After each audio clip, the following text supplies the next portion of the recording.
नमस्कार दोस्तों, स्वागत है आपका अपने YouTube channel tricky engineers academy में। लास्ट क्लास में हमने बात की थी करेक्शन फॉर पुल की या टेंशन की, और दूसरी हमने बात की थी करेक्शन फॉर टेम्परेचर की। जो टेम्परेचर वेरिएशन के कारण जो हमें करेक्शन यूज़ करना पड़ता है उसके बारे में हमने लास्ट क्लास में बात की थी। आज हम बात करेंगे करेक्शन फॉर सैग की। जब हमारा जो टेप हम यूज़ कर रहे हैं वो जब उसमें सैग आ जाता है, यानी कि वो झूलने लग जाता है, तब हमें करेक्शन अप्लाई करना पड़ता है। तो आज हम उसके बारे में पढ़ेंगे। जब हमें हायर एक्यूरेसी की ज़रूरत होती है तो हम टेप को क्या करते हैं, जैसे ऊबड़-खाबड़ ग्राउंड है यहाँ पे, जैसे ऊबड़-खाबड़ ग्राउंड है तो हम टेप को इसके ऊपर नहीं रखते हैं, ग्राउंड के ऊपर, क्योंकि हम ग्राउंड के ऊपर रखेंगे तो हमें एक्यूरेसी नहीं मिल पाएगी। तो हम क्या करते हैं, इस टेप को जो ट्राइपॉड में है इसको लटका देते हैं। तो जब लटकाते हैं तो हम सोचते हैं कि ये जो हमारा टेप है वो पूरा हॉरिजॉन्टल शेप में तो रहेगा ही नहीं, यानी कि वो अपनी शेप क्या ले लेगा, कैटनरी शेप ले लेगा। कैटनरी शेप आपने बचपन में पढ़ी होगी, हिंदी में शायद इसको माला वक्र बोलते थे, ऐसे कुछ बोलते थे।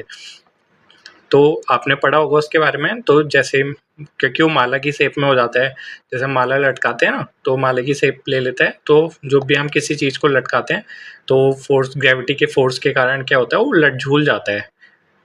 तो वो क्या ले लेते हैं, कैटनरी की शेप ले लेता है। ऐसी जो हम टेप यूज़ करते हैं, एक यहाँ ट्राइपॉड लगाया, एक यहाँ ट्राइपॉड लगाया, इसमें टेप यूज़ किया तो वो क्या करता है, कैटनरी शेप ले लेता है। एक टाइप का पैराबोला शेप बोल सकते हैं आप, बट वो रियल में क्या है, कैटनरी शेप है। तो इसके बारे में आज पढ़ेंगे।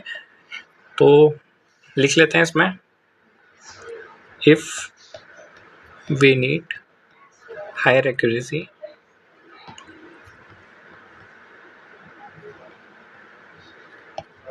then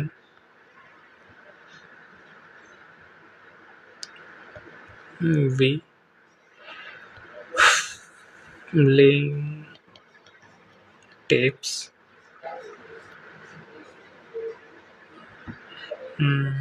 between, यहाँ पे लेइंग की जगह आप सस्पेंडेड लिख सकते हैं, क्योंकि हम ले नहीं कर रहे, हम सस्पेंड कर रहे हैं। And we suspend tapes between two tripods। तो हम क्या करते हैं, ट्राइपॉड हेड्स में उसको सस्पेंड कर देते हैं कुछ इस तरीके। ये कोई आपका ट्राइपॉड स्टैंड हो गए, इसमें हमने इस टेप को हैंग कर दिया कुछ इस तरीके से। तो जो हमारा टेप है वो क्या हो गया, वो कैटनरी शेप हो गई। तो ये हमारी क्या है, हमारी इस शेप को क्या बोलते हैं, कैटनरी शेप। कैटनरी शेप के बारे में सुना होगा आपने, इसको हम शायद माला वक्री बोलते थे 99%, क्योंकि माला की शेप लेते हैं, आप कर्व को हम वक्री बोलते थे, माला वक्री हुआ है। और तो फिर क्या करते हैं, तो हमें क्या करना पड़ता है, इसमें करेक्शन यूज़ करना पड़ता है। अब आप अगर ये हॉरिजॉन्टल खिंच जाता है ऐसे, तो अब तो हम क्या करते हैं, हमें ये करेक्शन अप्लाई नहीं करना पड़ता। अब क्या हो रहा है, अब ये झूल जा रहा है, तो हमें क्या करना पड़ेगा, करेक्शन अप्लाई करना पड़ेगा।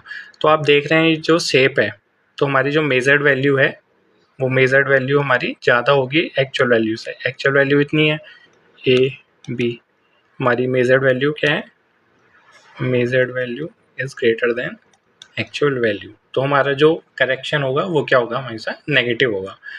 बस एक केस में पॉजिटिव हो सकता है, वो मैं आपको बताऊंगा कि किस केस में पॉजिटिव हो सकता है। तो पहले हम फॉर्मूले की बात कर लेते हैं। सेक करेक्शन को हम डिनोट करते हैं एस ए से।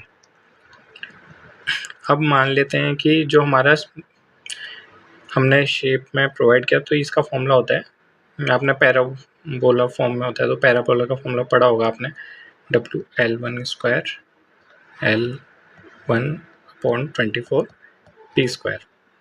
तो आपने ये फॉर्मूला पहले भी कभी पढ़ा होगा, सॉरी, डब्ल्यू एल स्क्वायर, और डब्ल्यू एल क्या हमारा जैसे आप क्या कहते हैं इसको,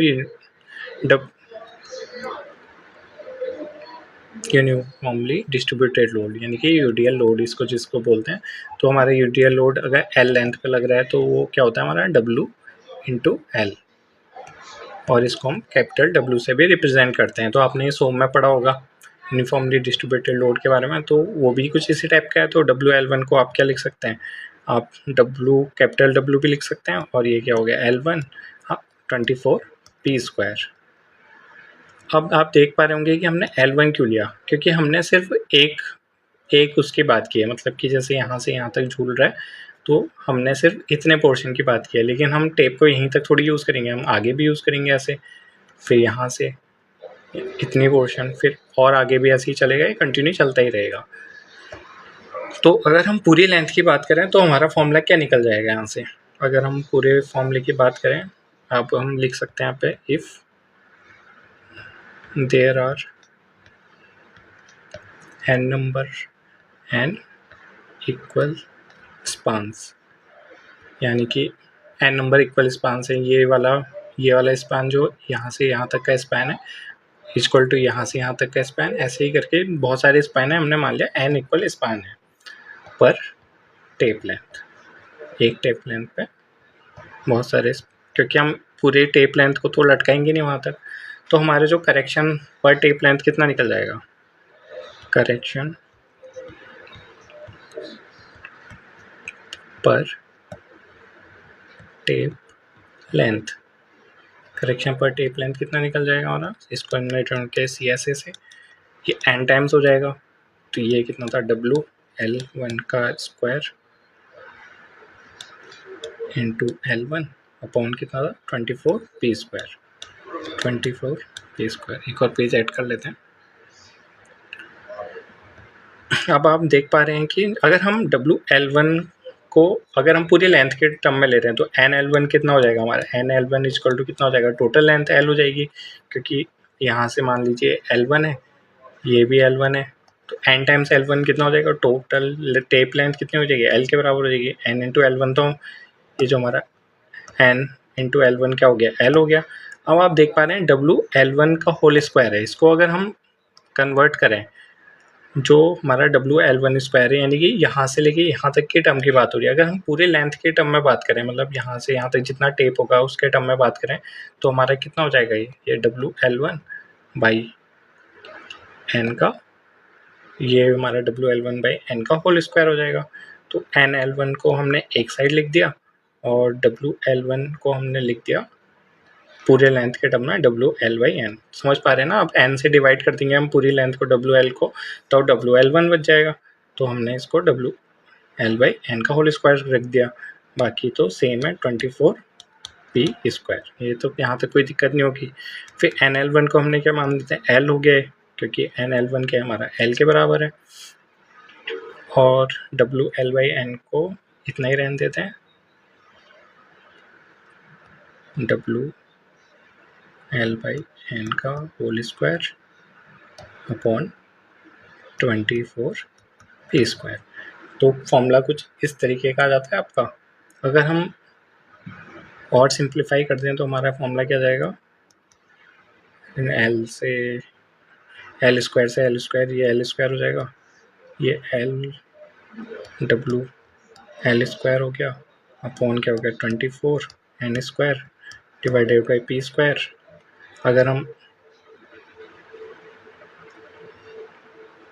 WL को हम मान लेते हैं W, तो अगर हम इसको स्मॉल w है, क्योंकि ये वाला स्मॉल w के टर्म में बात की, अगर कैपिटल W के टर्म में बात करेंगे तो कितना हो जाएगा, capital W into L upon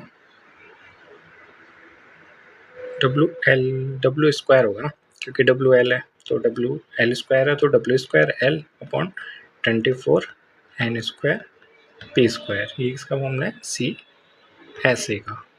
तो हमारा फॉर्मूला कुछ इस तरीके से निकल के आता है, इसको हम अलग कलर से दिखा देते हैं।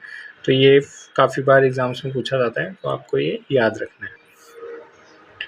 यहाँ पे हमारा W क्या है, स्मॉल w की बात हो रही है यहाँ पे, ठीक है, वेट ऑफ टेप पर मीटर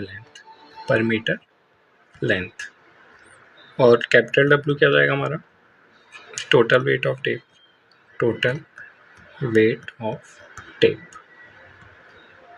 P क्या है हमारा, जितना हमने पुल अप्लाई किया है, पुल के बारे में हम पहले पढ़ चुके हैं, पुल अप्लाइड ये हम किस में करते हैं, न्यूटन में करते हैं।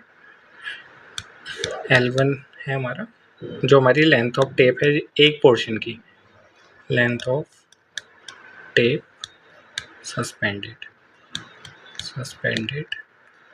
बिटवीन टू सपोर्ट्स, मतलब हमने जो दो सपोर्ट्स के बीच में टेप सस्पेंड किया था उसके बीच की लेंथ क्या होगी हमारी L1 होगी, और L हमारी क्या होगी लेंथ ऑफ पूरे टेप की, यानी कि लेंथ ऑफ टेप। इसको हम N इंटू L1 भी बोल सकते हैं। तो यहाँ से आपका क्या निकल जाता है, हमसे यहाँ से आपका सेक करेक्शन का फॉर्मूला निकल जाता है। अगर सिंपल एक फॉर्म टर्म में बोले तो आपका फॉर्मूला क्या है, ये है आपका फॉर्मूला। अगर वो पूरे उसमें बोले तो आपका फॉर्मूला ये, ठीक है। बस एक और चीज़ मैंने को आपको बतानी थी, क्योंकि आपने जहाँ पे भी पढ़ा होगा तो वहाँ पे आपने पढ़ा होगा कि सेक करेक्शन क्या होता है, हमेशा नेगेटिव होता है। बात भी सही है, वैसे सेक करेक्शन नेगेटिव ही होता है, क्योंकि जो हमारी मेजर वैल्यू है वो हमारी ट्रू वैल्यू से ज़्यादा ही होती है। बस एक केस में हमारा जो सेक करेक्शन है वो पॉजिटिव हो सकता है, वो मैं आपको बताना चाहता हूँ कि वो किस केस में हो सकता है। कभी कभी एग्जाम्स में अगर वो पूछ ले तो आपको पता होना चाहिए। अगर हम जो टेप है उसको स्टैंडर्डाइज करें कैटनरी शेप में, यानी कि हमने जो टेप बनाया वो कैटनरी शेप के लिए बनाया, कि हमें पता है कि कैटनरी शेप में यूज़ करने वाले हैं हम उस टेप का, तो हमने कैटनरी शेप में ही उसको स्टैंडर्डाइज करा। लेकिन हम उसको क्या करें, ये हमारा स्टैंडर्डाइज हो गया। अगर हम उसको फ्लैट जो ज़मीन है अगर हम उसमें यूज़ करें, मेज़र्ड, यहाँ पे मेज़र किया हमने फ्लैट में, तो हमारा आप देख पा रहे हैं हमारी जो ये क्या है हमारी ट्रू वैल्यू, और ये क्या है हमारी मेजर्ड वैल्यू। अब यहाँ पे क्या है, ट्रू वैल्यू ज़्यादा होगी मेजर्ड वैल्यू से, तो हमारा जो सेक करेक्शन क्या हो जाएगा, पॉजिटिव हो जाएगा। तो यहाँ पे लिख लेते हैं, if the tape is standardised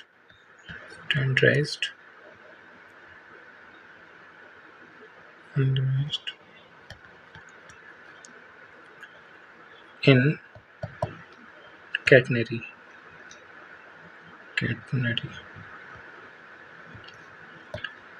but used in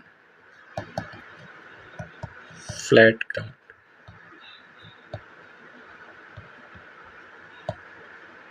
then sag correction is